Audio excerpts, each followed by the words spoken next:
We, ladies and gentlemen of the human race, are now at a point of danger and opportunity. If people go on sitting on their arse and acquiescing, woof woof, yes sir. If people think it's bad now, whoa, what? They've not even started yet.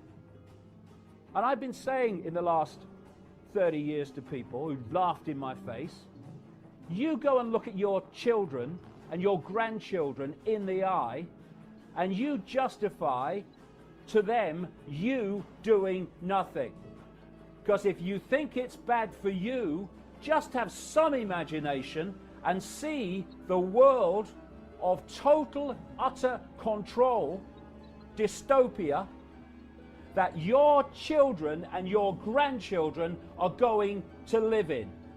And you come and tell me then that you're not prepared to get off your ass, to stop thinking about consequences. I'll give you bloody consequences in where we're going if we do not put aside, yeah, but what are the consequences for me? What are the consequences of you not doing it?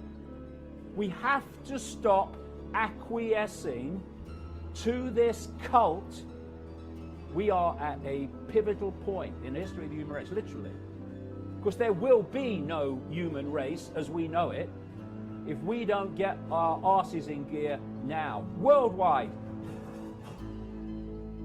We got into this frickin' mess through acquiescence to power. Most of that power, all of that power, is simply our perception that it has power. So if we got into this mess by acquiescing to the illusion of power, what's the frickin' answer? Ceasing to do so. And then we'll see where the real power is. And it's not with the few. There are a lot of people whose perceptions of the world will have changed in the last 3 weeks. They will have realized that they can't just wave away the idea that a few people are running the world to a very malevolent end, because they're watching it unfold in front of their eyes. And we will see in the weeks to come what impact that mass realization of what we're dealing with and what this world is will have in its impact upon what people do and how people cease to acquiesce to power, or the perception of power, because that's all it is. We are in a position here where this could be the turning point, when humanity got off its frickin' knees. They seem to be dealing with an all-powerful force. And when they looked behind the curtain, it was an old bloke who had no power at all. And this cult expresses its power by persuading the target population that it has power. Its power is in our acquiescence to that illusion of power. We now have the chance to break the spell, to break the mind spell, and see behind the curtain. And what we'll find is something that's not powerful at all once we stop acquiescing to it. It's where I want things to go, but it's also where I know things can go. The only way they can control humanity is to put humanity in a smaller box than they're in. That's how they've done it. And when humanity steps out of the box and realizes its true identity, which is a state of infinite awareness, which these pillocks aren't, then they're in a box. We are expanded consciousness well beyond the box. And they become powerless to that. They have to put us in a smaller box than they're in. That's what they've done. And they could not do it without it. Once we open our eyes, we open our minds, we open our hearts, the walls of the prison, the walls of the bubble, the walls of the box, whatever you want to talk about, just fade away. And we become the true power that we really are, all of us. And the way they have controlled us is by blocking out that expansion of true self and locked us away in a bubble. We self-identify with labels, we self-identify with our life stories and our race and our sexuality and all that stuff. They're just experiences. And they keep us in the bubble when we think that's the I. And that's, so we're in the bubble, they're in a slightly bigger bubble, and so they control.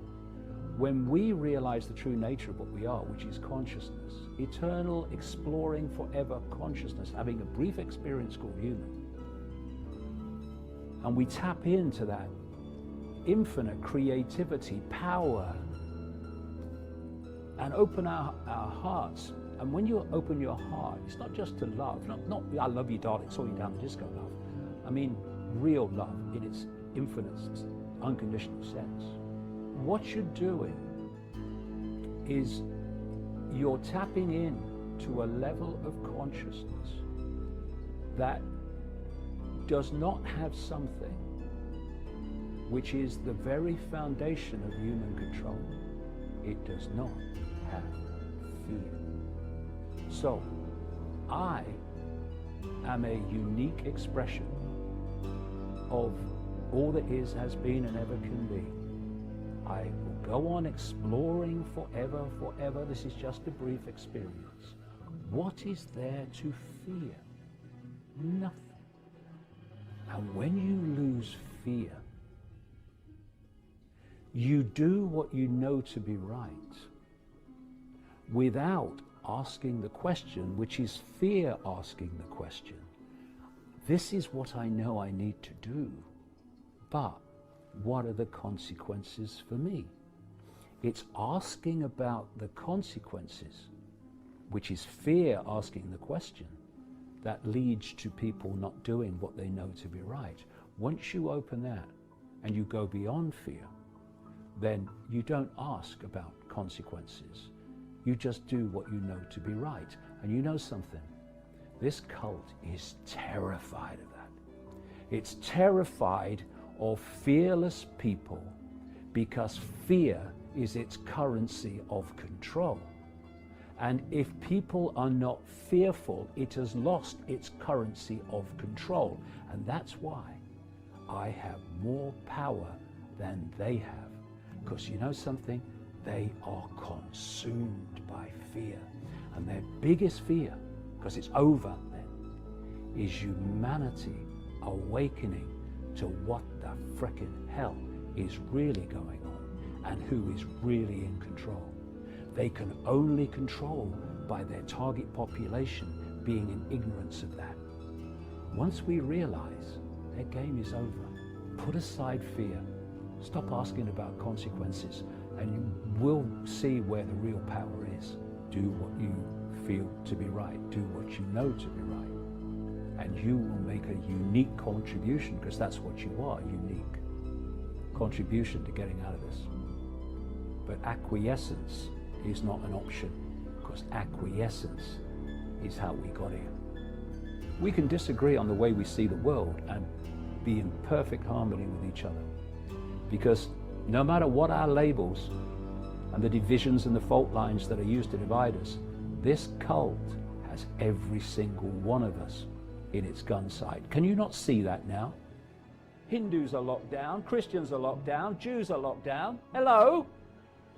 Let this be the time when we see the fallacy and the farce of allowing ourselves to be divided and ruled by our beliefs and our belief in I am right, and therefore no one else should be able to have a different opinion to me, because that's how the cult works. Plays groups off against each other, sets them at war with each other, and if they just looked up, they'd realize that the same hands are holding all the strings while we fight down here. Let's come together, realize what's going on and where this is going, and cease to be divided and ruled. We're in this together, and we'll get out of it together.